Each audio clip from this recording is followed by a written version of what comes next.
Comme Aldo vient de vous le présenter, finalement, ces thématiques, on les retrouve par rapport à l'ancien référentiel, puisqu'on avait bien une partie où on s'interrogeait sur l'établissement et les services.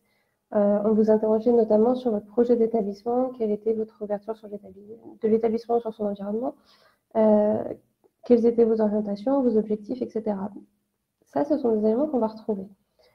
En deuxième temps, on va s'intéresser à l'accompagnement en fait, qui est mis en place. Donc là, on va retrouver toute la partie personnelle, comment vous organisez le contrôle des bonnes pratiques, comment vous accompagnez les professionnels, comment est-ce que ils sont informés par exemple des droits individuels, comment est-ce qu'ils s'assurent après d'assurer le parcours de leurs bénéficiaires, résidents ou usagers.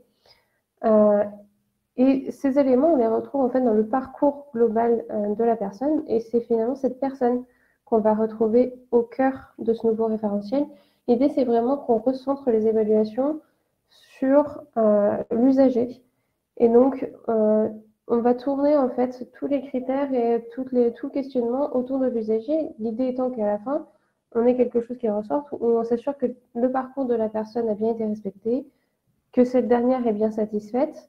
On lui garantit son droit de parole, ses droits individuels, les droits collectifs, bien entendu. On fait attention à tout ce qui va être prévention et gestion des risques. On s'assure qu'elle a bien les soins et l'accompagnement individuel dont elle a besoin. Dans le cadre de l'enfance ou de l'insertion, on va aller vérifier aussi qu'il n'y a pas de rupture avec la scolarisation, avec l'apprentissage, qu'il y ait bien une insertion par la suite dans du social ou pour du professionnel. Voilà, l'idée, c'est vraiment qu'on retrouve l'usager au cœur de cette démarche. Et donc, pour ça, on va articuler les différents critères. L'idée étant que ce qui est mis en place au niveau des professionnels et au niveau de l'établissement soit tourné et pour orientation de répondre aux besoins et aux demandes de l'usager et garantir sa satisfaction au maximum. Je laisse Aldo du coup vous présenter les particularités de ce nouveau référentiel et puis les différentes méthodes.